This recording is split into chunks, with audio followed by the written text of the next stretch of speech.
आपण पाहत आहात लाईव्ह महाराष्ट्र पोलीस टाइम्स।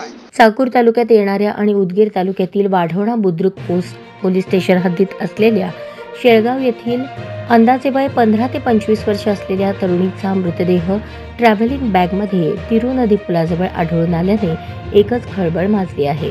मयत तरुणीला येथे कधी आणि कोणी आणून टाकले हे शोधण्याचे आव्हान पोलिसांसमोर उभे ठाकले आहे। पोलिसांकडून मिळालेली माहिती अशी, चाकूर तालुक्यात असलेल्या शेळगाव ते शेळगाव फाटा येथे चाकूर जाणाऱ्या रोडवरील तिरू नदीच्या पुलाजवळ अज्ञात तरुणीला अज्ञात इसमाने खून करून ट्रॉली सुटकेसमध्ये तरुणीची बॉडी कोंबून भरून पुरावा नष्ट करण्याच्या उद्देशाने पुलावरून सुटकेस खाली पाण्यात फेकून दिली। हे समजताच घटनास्थळी